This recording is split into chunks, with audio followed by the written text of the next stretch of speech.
मैं परमेश्वर का बहुत शुक्रगुजार हूँ कि उसने हमें ये सुंदर अवसर दिया है कि ऑनलाइन सर्विस के द्वारा हम सबद स्कूल के पाठ का अध्ययन कर सकते हैं।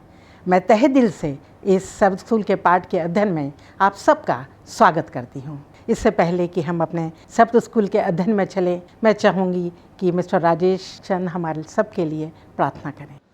धन्यवाद करते हैं परमेश्वर पिता इस समय के लिए जो आपने हमें दिया है कि हम इस सभा में आकर आपका धन्यवाद कर सकते हैं, और इस सुंदर टेक्नोलॉजी के लिए हम आपका धन्यवाद करते हैं प्रभु के हम सब एक दूसरे से दूर हैं, फिर भी हम आपके सुसमाचार को एक दूसरे के पहुंचा सकते हैं और हम सब मिलकर आपकी प्रशंसा और स्तुति कर सकते हैं।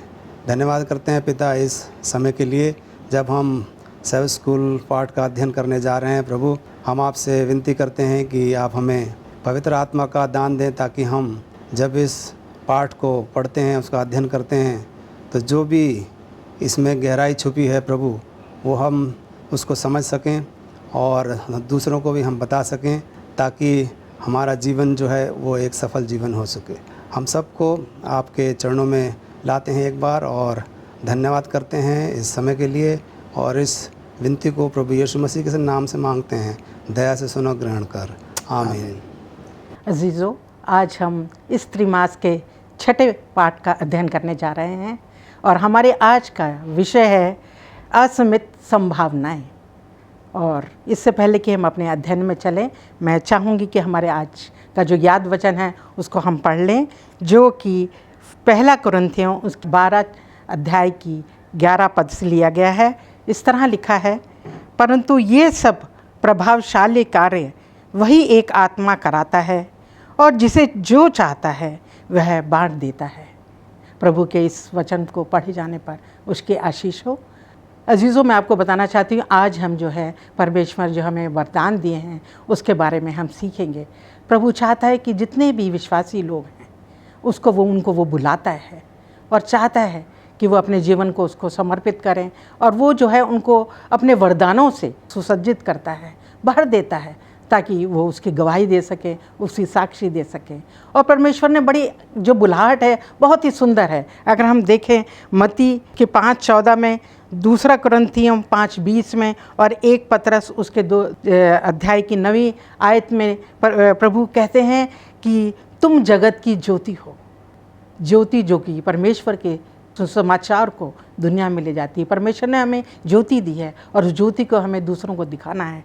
दूसरा, हम मसीह के राजदूत, हम मेल मिलाप करवाने वाले हैं, लोगों को प्रभु यीशु के पास लाने वाले हैं, ताकि उनका मेल मिलाप परमेश्वर से हो। और हम राज पदाधिकारी हैं, प्रभु ने हमें अभिषिक्त किया इस कार्य के।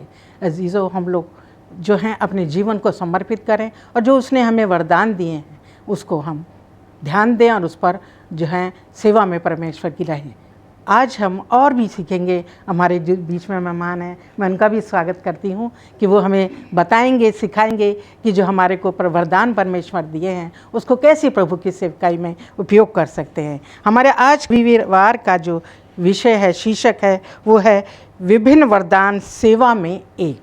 और मैं चाहूँगी पास्टर फ्रैंकलिन हमें बताएं हम अपने विभिन्न वरदानों को प्रभु की सेवकाई में कैसे उपयोग कर सकते हैं। हम रविवार के पाठ में हैं और जिसका शीर्षक है कि विभिन्न वरदान पर सेवा में एक।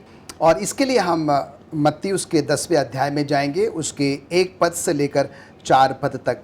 और यहाँ पर हम देखते हैं कि यीशु मसीह के 12 शिष्यों के बारे में उल्लेख है, जिनके नाम इस प्रकार से है: शमून पतरस, अंद्रियास, याकूब जो कि जब्दी का पुत्र है, यूहन्ना, फिलिपुस, बरतुमै, मत्ती जो टैक्स कलेक्टर था, थोमा, याकूब जो हल्फई का पुत्र था, तदै, शमून कनानी, और जो 12वां शिष्य था वो यहूदा इस्करियोती था। और हम यहाँ पर देखते हैं कि ये यीशु मसीह के जो 12 शिष्य हैं, इनकी जो पृष्ठभूमि है, इनका जो है वो व्यक्तित्व है, इनका जो स्वभाव है, इनके जो वरदान है, इनके जो चरित्र है, वो सब कुछ बिल्कुल भिन्न है एक दूसरे से। इसके बावजूद भी हम यहाँ पर ये देखते हैं कि ये सब मिलकर जो है वो यीशु मसीह के लिए क्या कर रहे थे, वो लोग कार्य कर रहे थे। तो यहाँ पर हमें ये बताया जाता है, जैसे कि अभी आपने कहा कि भाई विभिन्न वरदान हैं, पर सबका एक ही कार्य है, एक ही सेवा का जो है वो कार्य है। और हम यहाँ पर देखते हैं सारे चेलों के बारे में तो जो है वो नहीं बताना चाहूँगा। हम देखते हैं कि 4 चेलों को हम जो लेंगे, हम देखते हैं जब हम मत्ती की बात करते हैं, ये 12 चेलों में से एक है और ये जो है वो टैक्स कलेक्टर है। और बताया जाता है कि ये फलस्तीन में जो है वो पहली शताब्दी में इनका जो है वो जन्म हुआ। और ये जो है बेईमानी से लोगों से क्या क्या करते थे, वो टैक्स जो है वो कलेक्ट किया करते थे। उसके बाद जो है हम पतरस में जाते हैं और हम देखते हैं कि ये पतरस, जिसका अर्थ होता है कि चट्टान, और हम देखते हैं कि ये बड़ा ही जल्दबाज है, बड़ा ही उत्साही है और आवेगी है, बहुत जल्दी जो है वो गुस्सा हो जाता है। पर इन सब नकारात्मक विशेषताओं के बावजूद भी उसमें एक लीडरशिप की भी क्वालिटी जो है वो हम इसमें देखते हैं। उसके बाद हम थोमा के बारे में जो है वो देखते हैं। थोमा के बारे में बताया जाता है कि 52वीं ईस्वी में जो है वो भारत में आया, केरला में उसने पहले प्रवेश किया। उसके बाद जो है वो बताया जाता है कि भारत में उसके द्वारा जो है वो मसीहत जो है वो आई है। और उसके बाद हम यहाँ पर देखते हैं कि जब यीशु मसीह के शिष्यों ने थोमा से कहा कि भाई यीशु मसीह जो है वो जिंदा हो गया है, तो उसने कहा कि नहीं, मैं ये बात नहीं मानता जब तक कि मैं उसके हाथों में जो है वो उंगलियों से छेद डालकर नहीं देख लूँगा, मैं इस बात को जो है वो नहीं मानता। उसके बाद हम यहाँ पर देखते हैं कि यूहन्ना के बारे में हम बात करते हैं। और यूहन्ना जो बड़ा यीशु मसीह का प्रिय शिष्य था, और ये तो जो है जब्दी का जो है वो बेटा था और याकूब का जो है वो भाई था। और ये क्योंकि प्रेमी जो है वो शिष्य कहलाया जाता है और ये लोगों को जो है उत्साहित किया करता था, प्रभु यीशु मसीह के प्रेम के बारे में लोगों को बताता था और वो कहता था कि आप भी क्या करें, एक दूसरे से जो है वो प्रेम करें। उसके बाद हम देखते हैं कि जो यहूदा है, हम सब इसके बारे में बहुत अच्छे से जानते हैं, जिसने कि यीशु मसीह को जो है वो बिट्रे किया था। और हम देखते हैं कि यही यहूदा है जिसने क्या किया था कि गत्सेमनी बगीचे में सनहेड्रिन के सामने यीशु मसीह को चूमा था और उसको फिर क्या किया था कि रब्बी करके जो है वो संबोधित जो है वो किया था। और एक बड़ा षड्यंत्र जो है यीशु मसीह को पकड़ाने में इस यहूदा ने किया था। और हम सब जानते हैं कि 30 चांदी के सिक्के में जो है इसने क्या कर दिया था, यीशु मसीह को जो है वो भेज दिया था। पर हम आज के परिवेश में अगर मैडम आते हैं तो हम यहाँ पर देखते हैं कि अगर आप पहला कुरिन्थियों उसके 12वें अध्याय में जाएंगे तो वहाँ पर शरीर के अंगों के बारे में बात हो रहा है। एक शरीर है, विभिन्न अंग है, पर सब मिलकर क्या करते हैं, वो काम करते हैं। उसी प्रकार से हम सब मसीह के देह में एक है, हम सब के अलग अलग जो है वो काम है। तो हम यहाँ पर देखते हैं कि सबको अलग अलग जिम्मेदारी दी गई है। हमारे चर्च में कोई बड़ा छोटा ऊंचा नीच जो है वो नहीं है। हमें अपने कलीसिया के छोटे से छोटे व्यक्ति को भी क्या करना है, उतना ही मान सम्मान जो है वो आदर देना है। कहने का तात्पर्य यहाँ पर ये जो हमारे वरदान है वो भिन्न तो हो सकते हैं, पर हम सब मिलकर जो है प्रभु यीशु मसीह के लिए हम काम कर रहे हैं। धन्यवाद पास्टर। अब हम अगले सोमवार के विषय में चलते हैं, जिसका शीर्षक है परमेश्वर समस्त उत्तम दानों का दाता। मैं राजेश सर के पास चलूँगी, वो हमें बताएं परमेश्वर किन्हें आत्मिक दान देता है और उसका हमें आत्मिक दान देने का क्या उद्देश्य है। जैसा कि आपने बताया कि परमेश्वर ही है जो समस्त दानों का दाता है। सारे दान परमेश्वर की तरफ से आते हैं। और यदि हम याकूब की किताब और उसका पहला अध्याय और उसके 17वें पद में हम जाते हैं तो वहाँ इस प्रकार लिखा है कि ईश्वर सभी दानों का स्रोत है। परमेश्वर जो है वो सारे दानों का, सारे उपहारों का स्रोत है और हर उत्तम दान जो है वो उसी से आता है, वो प्रभु की तरफ से आता है। तो जब हम जानते हैं कि हर एक उत्तम दान परमेश्वर की तरफ से आता है तो हम निश्चिंत हो जाते हैं कि हमारे लिए पवित्र आत्मा का जो दान है वो प्रभु यीशु मसीह की तरफ से ही हमें मिलता है। और वो हमारी योग्यता और उपयोग और अपनी सेवा और महिमा के लिए चाहता है कि हम उसका इस्तेमाल करें। जो उपहार, पवित्र आत्मा का जो उपहार है, जो दान है, उससे हमें प्रभु यीशु मसीह की महिमा करनी है और उसकी स्तुति करनी है। और अगर हम मरकुस उसका 13वां अध्याय और 34वें पद में पढ़ते हैं तो हमें पता चलता है कि परमेश्वर जो है वो किन लोगों को ये दान देता है, आत्मिक दान देता है। और बाइबल हमें बहुत ही स्पष्ट रूप से बताती है कि हम में से हर एक के लिए एक विशेष कार्य है जी। और वो विशेष कार्य क्या है? वो है कि हमें परमेश्वर का जो सुसमाचार है वो साझा करना है। हमारी ये एक जिम्मेदारी है और हमारा कार्य है कि हम परमेश्वर का सुसमाचार दूसरों के साथ साझा करें। और हर एक को, हम में से हर एक को एक नियत कार्य दिया गया है। और प्रभु यीशु मसीह यहाँ एक दृष्टांत बताते हैं एक स्वामी के बारे में, जो अपने घर की देखभाल करने के लिए उसने अपने नौकरों को छोड़ा, अपना घर जो था वो नौकरों के हवाले कर दिया और उन नौकरों को अलग अलग काम करना था। एक नौकर को सारा कार्य घर का नहीं करना था, बल्कि हर एक नौकर का कार्य जो था वो नियत था, वो दिया गया था। और इसी प्रकार से हर एक व्यक्ति के लिए एक कार्य है और परमेश्वर सभी को उसकी सेवकाई को पूरा करने के लिए आत्मिक उपहार देता है, जिसके लिए वो सब बुलाए गए हैं। जब हम अपने जीवन को परमेश्वर को समर्पित कर देते हैं और बपतिस्मा के द्वारा उसके शरीर के सदस्य बन जाते हैं, तब हमें पवित्र आत्मा का उपहार प्राप्त होता है। एलन जी वाइट हमें बताती हैं कि हम सब परमेश्वर के शरीर के सदस्य हैं और हम सब अपनी योग्यता अनुसार उसके लिए कार्य करते हैं।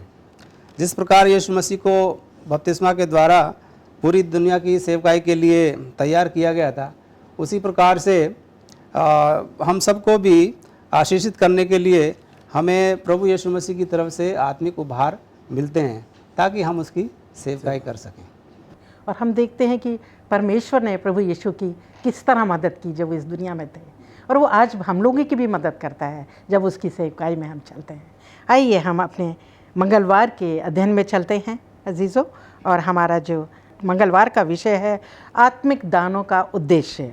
पास्टर फ्रैंकलिन, आप प्लीज़ हमें बताइए कि परमेश्वर प्रत्येक विश्वासी को आत्मिक दान क्यों देता है और उसका उद्देश्य क्या है? बहुत ही अच्छा प्रश्न है मैडम आपका। और हम यहाँ पर देखते हैं कि परमेश्वर ने हम सबों को जो है वो आत्मिक वरदान दिए हैं, और ये आत्मिक वरदान इसलिए दिए गए हैं जिससे कि हम क्या करें, अपने आध्यात्मिकता को जो है पोषित करें, मजबूत करें, प्रगाढ़ करें, और सिर्फ और सिर्फ उसकी ही सेवकाई के लिए हम क्या करें, उसको विकसित करें। कोई व्यक्ति ये नहीं कह सकता है कि मुझे जो है वो वरदान नहीं मिला। चर्च का हर एक व्यक्ति है जिसको परमेश्वर ने क्या क्या कि अलग अलग प्रकार के जो है वो वरदान दिए हैं। किसी को सेवा करने का दिया है, किसी को संचालन करने का दिया है, किसी को सिखाने का है, किसी को पढ़ाने का है, किसी को प्रोत्साहित करने का है, किसी को मेहमान नवाजी का वरदान है, किसी को दया दिखाने का है, किसी को जो भविष्यवाणी करने का वरदान है, चंगाई का वरदान है, दुष्ट आत्माओं को निकालने का वरदान है। और हम यहाँ पर देखते हैं कि इन सब वरदानों को जो है पूर्ण करने में पवित्र आत्मा क्या करता है, हमारी जो है वो मदद करता है। और हम यहाँ पर देखते हैं कि परमेश्वर ने जो है हमें आपको ये वरदान दिया है, तो परमेश्वर जो है परमेश्वर के लिए ये मायने नहीं रखता है कि हमें किस प्रकार का वरदान मिला है, पर हम उस वरदान को जो है उसके काम के लिए कितना उपयोग में लाते हैं, ये जो है परमेश्वर इसको जो है वो पसंद करता है। और परमेश्वर जो है वो चाहता है कि उसके जो सेवकगण हैं वो उसकी सराहना करते हैं जब वो क्या करते हैं, अपने वरदानों को, अपने तोड़ों को जो है परमेश्वर के काम के लिए क्या करते हैं, उसको इस्तेमाल करते हैं। और जब हम परमेश्वर के कामों के लिए जो है उन तोड़ों को इस्तेमाल करते हैं, तो सचमुच में परमेश्वर हमें क्या करता है, सचमुच में बहुत ऐसे आशीष और बरकत देता है। अगर हम पहला कुरिन्थियों के 12वें अध्याय में जाएं तो यहाँ पर हम देखते हैं कि संत पौलुस जो है कई ऐसे वरदानों के बारे में बात करता है। वो कहता है कि वरदान तो कई प्रकार के हैं परंतु आत्मा एक है, सेवा कई प्रकार के हैं पर प्रभु तो एक है, प्रभावशाली कार्य कई प्रकार के हैं पर परमेश्वर तो जो है वो एक है, जो सब प्रकार के वरदानों को और प्रभाव को क्या करता है, वो उत्पन्न करता है। तो जैसे मैडम आपने पूछा है कि भाई हमें जो ये वरदान मिलते हैं और ये क्यों मिलते हैं, ये वरदान परमेश्वर हम सबों को देता है और वो चाहता है कि हम उसको, इन वरदानों को उसकी काम की बेहतरी के लिए, उसकी महिमा के लिए, उसकी तारीफ के लिए और उसके सुसमाचार को लोगों तक पहुंचाने के लिए हम क्या करें, इस्तेमाल करें। और जब हम ऐसा करते हैं तो सचमुच में देखिए परमेश्वर हमको बहुत आशीष देता है।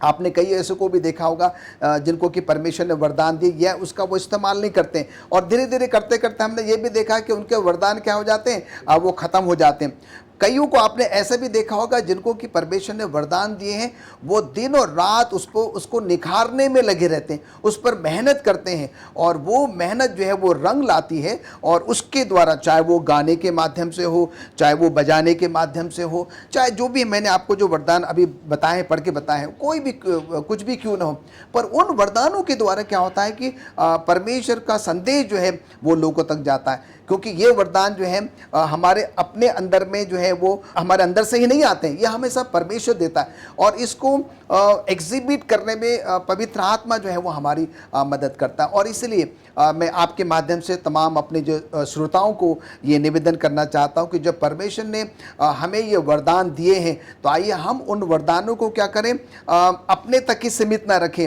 उसको उपयोग में लेकर आएं। और किसके लिए? सिर्फ प्रभु की महिमा के लिए, प्रभु की तारीफ के लिए, प्रभु की सेवकाई के लिए, और जिसके द्वारा क्या हो सकता है कि ज़्यादा से ज़्यादा लोग जो है प्रभु को जाने। और इन सब वरदानों के द्वारा सिर्फ और सिर्फ प्रभु परमेश्वर की ही तारीफ और उसकी जो है वो महिमा होनी चाहिए। और पास्टर, जब हम अपने वरदानों को परमेश्वर के इस्तेमाल करते हैं तो वो हमारे वरदान को और बढ़ाता है और निखार लेकर आता है। निखार लेकर आता है। आइए हम वेडनेसडे के अध्ययन में चलते हैं, जिसका शीर्षक है अपने उपहारों की खोज करना। ब्रदर राजेश, मैं आपसे जानना चाहूँगी पवित्र आत्मा के विशिष्ट उपहार क्या हैं और पवित्र आत्मा वो हमें किस तरह प्राप्त होते हैं? जैसे कि आपने कहा कि हमें अपने उपहारों की खोज कैसे करेंगे, परमेश्वर जो हमें पवित्र आत्मा का दान या जो उपहार, जो वरदान देता है, उसको हम कैसे जानेंगे। पहली कुरिन्थियंस और उसका पहला अध्याय और उसकी 4 से और 9 पद तक हम इस सवाल का जवाब वहाँ से जान सकते हैं। परमेश्वर के वादों में विशेष रूप से आत्मिक उपहारों के बारे में मसीह के आगमन के पहले की बात वहाँ पर बताई गई है। और परमेश्वर जो है ये वादा करता है कि उसका चर्च प्रभु की वापसी से पहले पवित्र आत्मा के सभी उपहारों को प्रकट करेगा। उसके वादे बहुत पक्के हैं और उसने हमें हमारे दिलों में पवित्र आत्मा की गवाही दी है, जो हमें उपहारों के समझ के लिए दी गई है। पवित्र आत्मा की जो गवाही है वो हमें उपहारों को समझने के लिए और उनका किस प्रकार से इस्तेमाल करना है उसके लिए हमें दी गई है। ये परमेश्वर ही है जो हमें आत्मा के माध्यम से उपहारों को देता है और वही हमारे सामने प्रकट करता है। जब हम अपने आप को प्रभु यीशु मसीह के हाथ में पूर्ण रूप से समर्पित कर देते हैं, तब हम आत्मा के उपहार को प्राप्त करते हैं। तो ये यहाँ पर बहुत ही ज़रूरी बात ध्यान देने योग्य है कि जब तक कि हम अपने आप को प्रभु यीशु मसीह के चरणों में पूर्ण रूप से समर्पित नहीं करेंगे, तब तक हमें पवित्र आत्मा का दान है वो नहीं मिलेगा। जब हमारे दिल आत्म प्रशंसा से खाली हो जाएंगे, तब हमें प्रभु की तरफ से ये उपहार मिलेगा। जब हमारे दिल दूसरी चीज़ों से भरे हुए हैं, जब हमारे दिलों में बहुत सारी दूसरी दुनियावी बातें हैं, तब तक हम प्रभु यीशु मसीह के उस उपहार को प्राप्त नहीं कर सकते। जिस प्रकार के हम देखते हैं कि जो प्रभु यीशु मसीह के चेले थे, जब तक कि उन्होंने भी पूर्ण रूप से आत्मसमर्पण नहीं किया था, तब तक उन्हें पवित्र आत्मा की प्राप्ति नहीं हुई थी काम करने के लिए। तो हमें ये ध्यान देना है कि उपहार मसीह में पहले से ही मौजूद हैं, लेकिन उन पर हमारा वास्तविक कब्ज़ा जो है वो हमारे द्वारा आत्मा के स्वभाव पर निर्भर करता है। जब हम पवित्र आत्मा को अपने अंदर आने की अनुमति देंगे, जब हम अपने स्वभाव को उसके अनुसार ढाल लेंगे, जब हम पवित्र आत्मा का स्वागत करेंगे अपने जीवन में, तब हमें ये वरदान या उपहार प्राप्त होंगे। तो आत्मिक उपहार ऐसे गुण हैं जो परमेश्वर प्रदान करता है ताकि हम उन्हें बहुत ही प्रभावी ढंग से दूसरों को परोस सकें और सेवकाई के काम में उसको इस्तेमाल कर सकें। जी, थैंक यू ब्रदर। और ये सही बात है कि हम जब समर्पित करते हैं अपने जीवन को, उसके प्रार्थना करते हैं परमेश्वर से, तो वो हमें जो है अपने वरदानों को देता है। आइए हम थर्सडे के चैप्टर में चलते हैं, जिसका विषय है हमारे उपहारों को बढ़ाना। जो परमेश्वर ने हमें उपहार दिए हैं उसको हम कैसे बढ़ाएं। पास्टर फ्रैंकलिन, हम देखते हैं मत्ती 25 में जिक्र है एक दृष्टांत का, जिसमें यीशु ने जो है तोड़े दिए, जो स्वामी था उसने तोड़े दिए अपने सेवकों को।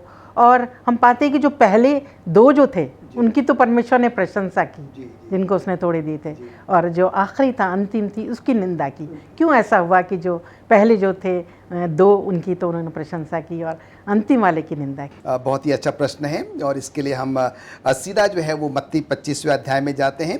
14वें पद से लेकर 30वें पद तक जो है हम इसमें इसका वर्णन पाते हैं, जहाँ पर कि एक स्वामी है और जो वो क्या करता है, अपने 3 शिष्यों को जो है, एक को 5, एक को 2 और एक को जो है वो 1 तोड़ा जो है वो देता है। और हम यहाँ पर देखते हैं कि स्वामी जो है अपनी उनकी क्षमता के अनुसार जो है प्रत्येक को जो है वो अलग अलग राशि जो है वो देता है। इसके बाद हम ये भी देखते हैं कि नौकरों के पास जो है उन तोड़ों को निवेश करने का या उपयोग करने का एक बहुत अच्छा विकल्प है, बहुत अच्छा रास्ता है। या तो उसको क्या करें, वो निवेश करे, या फिर उसको जो है वो उपयोग में लेकर आए। हम यहाँ पर ये भी देखते हैं कि एक बहुत ही महत्वपूर्ण बात ये है, ये जो तोड़े उनको दिए गए थे, ये उनके अपने नहीं थे, स्वामी ने उनको दिया था और उसमें उनको क्या करना था, काम करना था। ये एक प्रभार या एक काम उनको दे दिया गया था, उस पर उनको क्या करना था, कुछ बेहतर करके जो है वो दिखाना था। स्वामी की चिंता जो है ये नहीं थी कि किसको कम मिला है या किसको जो है वो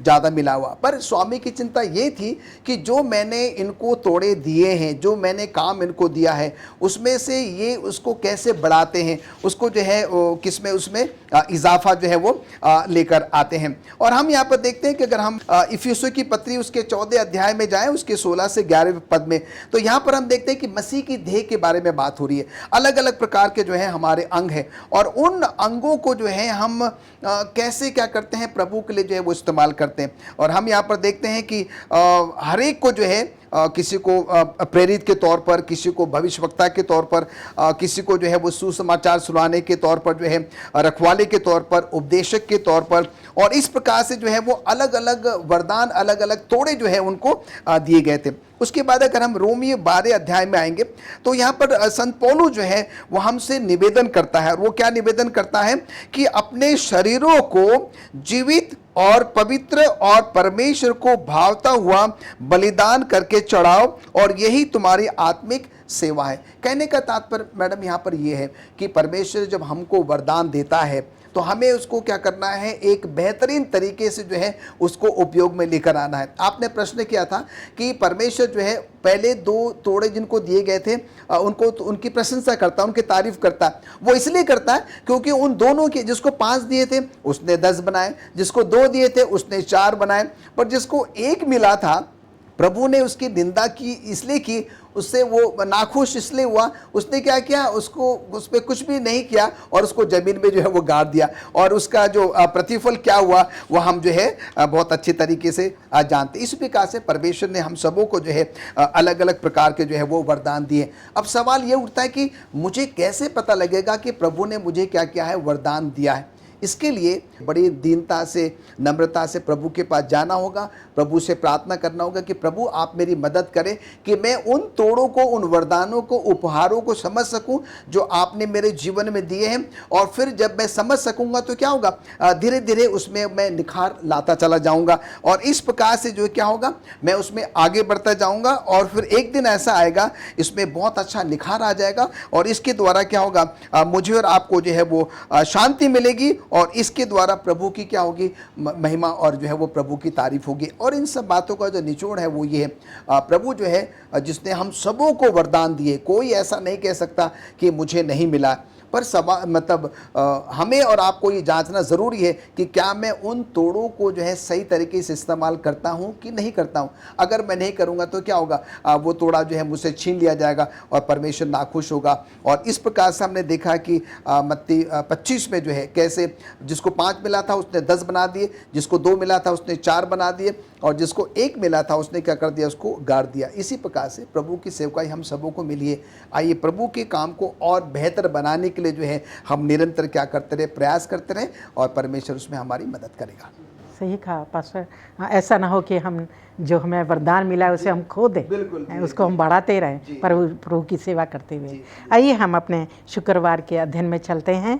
इसमें मैं मिस्टर राजेश से जानना चाहूँगी कि जब परमेश्वर हमें अपने पवित्र आत्मा का दान देता है तो वो हमसे क्या अपेक्षा करता है। क्राइस्ट ऑब्जेक्ट लेसन में एलन जी वाइट हमें बताती हैं, और उन्होंने बहुत अच्छी तरीके से यहाँ पर लिखा है, वर्णन किया है कि जो आत्मिक उपहारों की सही समझ है वो चर्च में, कलीसिया में एकता लाती है। और हम में से प्रत्येक जो है वो बहुत ही मूल्यवान है और मसीह के शरीर का हम एक हिस्सा हैं और एक सदस्य हैं और उसके मिशन को पूरा करने में हमारा योगदान है। तो हर सदस्य को सेवा के लिए उपहार दिया जाता है। हर किसी को स्वामी के काम करने के लिए तोड़ा दिया जाता है। उसके प्रत्येक सेवक को विशेष रूप से तोड़े दिए जाते हैं। और जिस प्रकार से पास्टर फ्रैंकलिन ने अभी हमें बताया बृहस्पतिवार के पाठ में, एक दृष्टांत में प्रभु यीशु मसीह ने जो बताया, एक व्यक्ति को 5 तोड़े दिए गए और दूसरे को 2 तोड़े दिए गए और तीसरे को 1 तोड़ा दिया गया। और प्रत्येक व्यक्ति को उसकी क्षमता अनुसार दिया जाता है और प्रत्येक सेवक को उस पर भरोसा अनुसार जिम्मेदारी भी दी जाती है।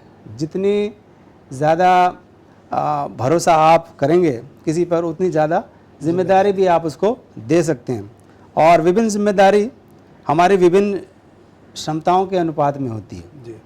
और हमें ये जानना चाहिए कि परमेश्वर जो है वो पक्षपात नहीं करता जी। किसी के साथ। उसने अपने सेवकों की ज्ञात शक्तियों के अनुसार तोड़ों को निश्चित किया है और वो हमें उन्हें वापस पाने की उम्मीद करता है। जिस प्रकार की हमने अभी दृष्टांत में सीखा है कि जिसको 5 तोड़े मिले थे उसने 10 किए। तो प्रभु जो है वो अपेक्षा करता है कि हम उस तोड़ों को हम या उस वरदान को हम बढ़ाएं।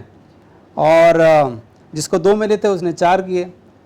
तो प्रभु ये चाहता है कि हम अपने तोड़ों को जो प्रभु ने हमें दिए हैं, जो वरदान हमें दिए हैं, हम उनको बढ़ाएं। और अंत में हमें ये याद रखना है कि आत्मा का जो उपहार है वो ईश्वर की महिमा के लिए दिया गया है, ना कि हमारी अपनी महिमा के लिए। तो परमेश्वर ने जो हमें तोड़े दिए हैं, जो वरदान हमें दिए हैं, हमें उसको परमेश्वर की महिमा के लिए ही इस्तेमाल करना है, अपनी महिमा के लिए नहीं। परमेश्वर ने उन्हें अपनी महिमा और काम को आगे बढ़ाने के लिए हमें दिया है। तो ये बात बहुत ज़रूरी है कि जब हमें परमेश्वर पवित्र आत्मा का दान देता है तो हम उस पवित्र आत्मा के दान को, उस उपहार को प्रभु की सेवकाई के काम को आगे बढ़ाने के लिए कैसे करें। शुक्रिया। और मैं ये भी थोड़ा सा जोड़ना चाहती हूँ कि जो परमेश्वर ने हमें वरदान दिए हैं, हम कलीसिया के लोगों में, हमारी जो कलीसिया है, हमारे इसमें जितने भी सदस्य हैं, सबको परमेश्वर ने वरदान दिया है। किसी को कम है, किसी को ज़्यादा है। और हम आपस में भी किसी को तुच्छ ना जाने, किसी को कम ना आके, परमेश्वर ने सबको वरदान दिया है और हम एक दूसरे की उन्नति करें, एक दूसरे के साथ मिलकर परमेश्वर के कार्य को आगे बढ़ाएं। और जब हम मिलकर परमेश्वर के कार्य को आगे बढ़ाएंगे तो परमेश्वर की बहुत महिमा और बड़ाई होगी और जो उसका कार्य है और आगे बढ़ेगा। आइए इसी बात को कहते हुए मैं आज के अध्ययन को ख़त्म करती हूँ और मैं चाहूँगी अंत में पास्टर फ्रेडरिक हम सब के लिए और हमारे दर्शकों के लिए भी प्रार्थना करें। आइए हम प्रार्थना करें। पवित्र पिता परमेश्वर, हम आपका धन्यवाद देते हैं आज के पवित्र शब्द के लिए और आज के अच्छे शब्द स्कूल पाठ के अध्ययन के लिए। प्रभु, जो कुछ भी आज हमने सुना है, जो कुछ भी आज हमने सीखा है, प्रभु हमारी मदद करें कि हम सिर्फ इसको सुनने वाले नहीं पर सचमुच में इसको अपने जीवन में उतारने वाले बन सकें। प्रभु, आपने हम सबों को भिन्न भिन्न प्रकार के वरदान दिए हैं। आपके पवित्र आत्मा के द्वारा प्रभु निरंतर आप हमारी अगुवाई करें, जिससे कि हम इन वरदानों को जो है बंद करके ना रखें, पर सिर्फ और सिर्फ आपकी महिमा के लिए, आपकी सेवकाई की बेहतरी के लिए और आपके सुसमाचार को लोगों तक पहुंचाने के लिए प्रभु हम इसका पूरा उपयोग कर सकें। पुनः प्रभु, आज जितने भी हमने आज के सब स्कूल पाठ में अपना योगदान दिया है, हमने जितने भी इसमें हम शामिल हुए हैं, हम सब के लिए प्रभु आपका धन्यवाद देते हैं। आज दिन भर आप हमारे साथ रहिए और अपने पवित्र आशीषों से प्रभु हम सबों को परिपूर्ण करिए। हम सबके पाप और गुनाहों को प्रभु आप माफ़ करिए। प्रभु यीशु मसीह के नाम से मांगते हैं, आमीन।